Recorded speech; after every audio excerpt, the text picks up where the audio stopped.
Assalamualaikum warahmatullahi wabarakatuh. Salam dan bahagia. Perkenalkan, nama saya Rere Meita Redeva, calon guru penggerak angkatan 9 dari SMK Negeri 1 Legon Kulon. Pada kesempatan kali ini, saya akan memaparkan tentang koneksi antar materi, kesimpulan dan refleksi dari modul 1.1 Pendidikan Guru Penggerak. Mari kita mulai pembahasannya. Menurut Ki Hajar Dewantara tentang pendidikan dan pengajaran. Pengajaran adalah bagian dari pendidikan. Kemudian, pengajaran merupakan proses pendidikan dalam memberi ilmu yang berfaedah untuk kecakapan hidup anak secara lahir dan batin. Kemudian, Ki Hajar Dewantara juga memaparkan bahwa pendidikan memberi tuntunan terhadap segala kekuatan kodrat yang dimiliki anak agar ia mampu mencapai keselamatan dan kebahagiaan yang setinggi-tingginya, baik sebagai seorang manusia maupun sebagai anggota masyarakat. Kemudian, pertanyaan pemantik dalam membuat simpulan dan refleksi terhadap pemikiran-pemikiran Ki Hajar Dewantara, di antaranya, apa yang Anda percaya tentang murid dan pembelajaran di kelas sebelum Anda mempelajari modul 1.1? Yang kedua, apa yang berubah dari pemikiran atau perilaku Anda setelah mempelajari modul ini? Dan yang terakhir, apa yang dapat segera Anda terapkan lebih baik agar kelas Anda mencerminkan pemikiran Ki Hajar Dewantara? Menarik sekali bukan pertanyaan pemantik dalam membuat simpulan dan refleksi terhadap pemikiran Ki Hajar Dewantara yang ada di modul 1.1. Baik, mari kita akan mencoba menjawab pertanyaan pemantik yang ada terhadap pemikiran Ki Hajar Dewantara tersebut. Pada pertanyaan pemantik terkait apa yang Anda percaya tentang murid dan pembelajaran di kelas sebelum Anda mempelajari modul 1.1. Sebelum saya mempelajari modul 1.1, saya meyakini dan saya berpikir bahwa pembelajaran itu sering berpusat pada guru.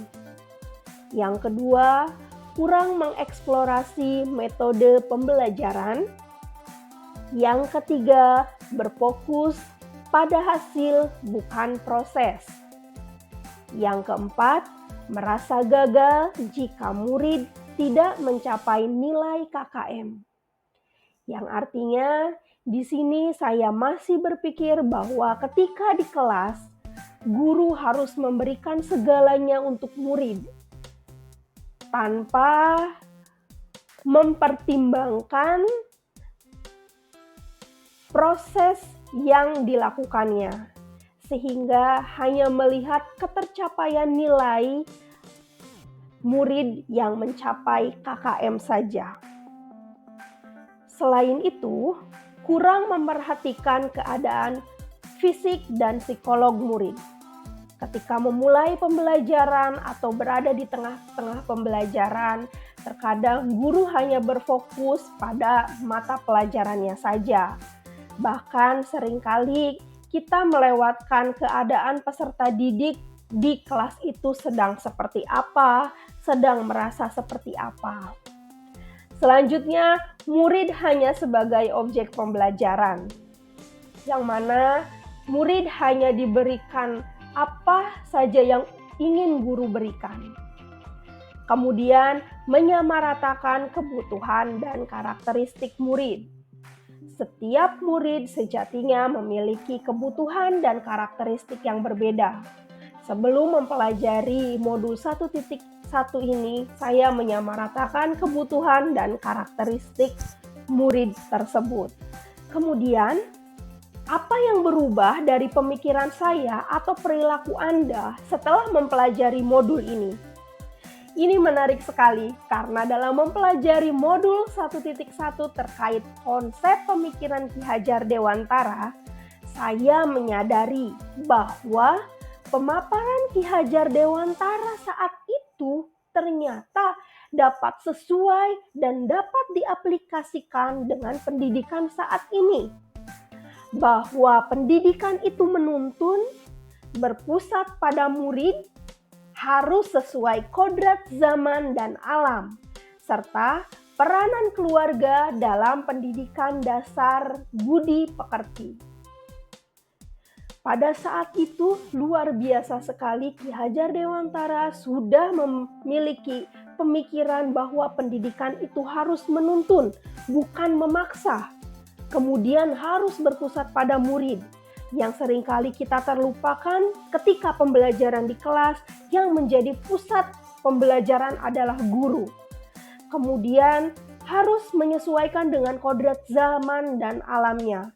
Kita harus membekali para murid kita dengan kemampuan sesuai zaman terkini atau abad 21 ini. Luar biasa sekali bukan?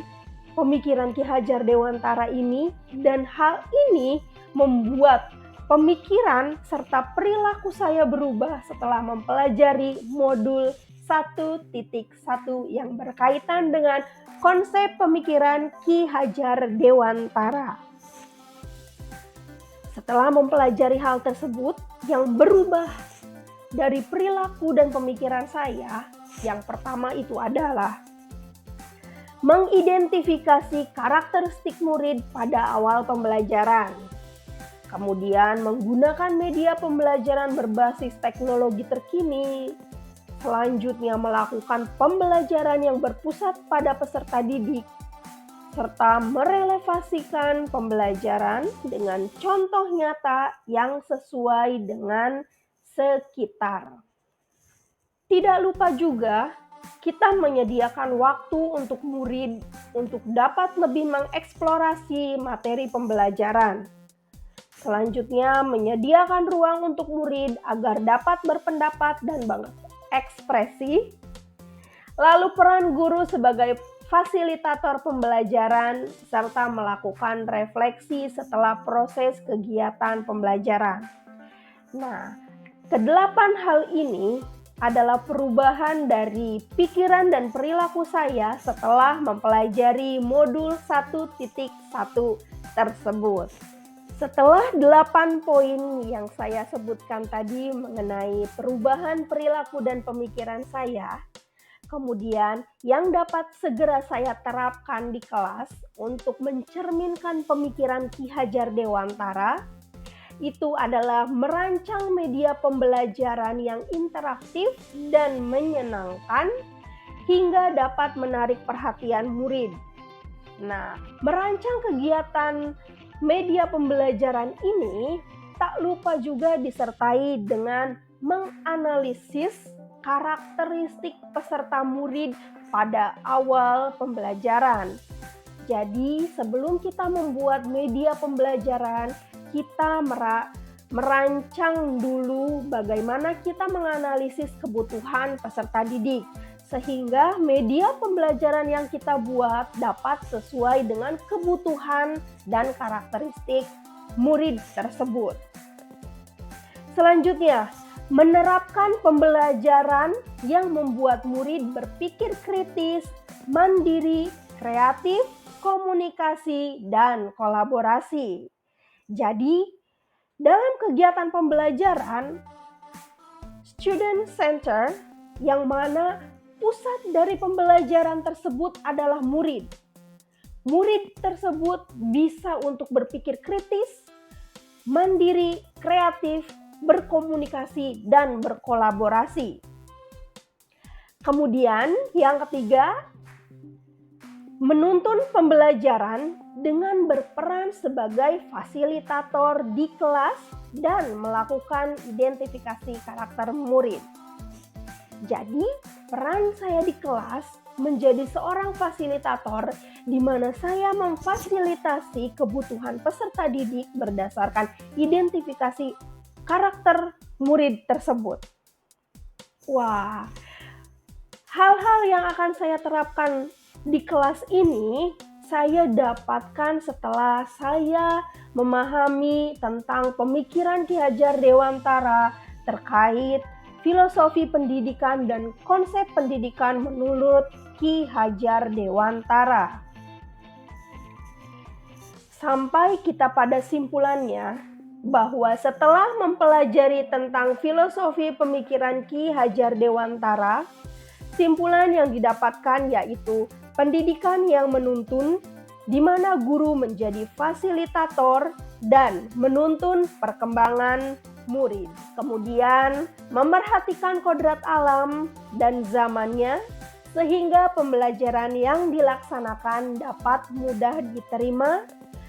Kemudian menyediakan ruang untuk murid dalam berpendapat, membuat media pembelajaran interaktif dan komunikatif, juga mengidentifikasi karakteristik murid di awal kegiatan. Baik, Bapak Ibu sekalian, semua kegiatan yang ingin kita terapkan pada pembelajaran kita tak luput dari tantangan. Pasti kita akan menemui berbagai macam tantangan. Contohnya, untuk mengidentifikasi kebutuhan ataupun karakteristik murid, kita membutuhkan lebih banyak waktu karena sejatinya setiap murid memiliki kodratnya masing-masing. Kemudian, atas semua tantangan ini, solusi yang kita perlukan adalah konsistensi kita dalam melakukannya. Karena semua kegiatan yang ingin kita terapkan harus kita laksanakan secara meruntun dan berkontinu, sehingga tantangan yang kita hadapi dapat kita minimalisir ataupun kita hilangkan. Semoga semua pembelajaran yang ingin kita sampaikan di kelas dapat diterima dengan baik oleh murid, serta menjadi pengetahuan yang berharga untuk murid. Begitu banyak pengetahuan pada modul 1.1 ini. Sekian yang dapat saya paparkan. Semoga apa yang saya sampaikan bisa bermanfaat untuk kita semua. Dan saya mohon maaf apabila ada kekurangan dan pengucapan dalam pemaparan saya. Sekian dari saya. Terima kasih. Sampai bertemu di pertemuan selanjutnya. Salam guru penggerak. Salam dan bahagia. Guru penggerak, tergerak, bergerak, dan menggerakkan. Terima kasih.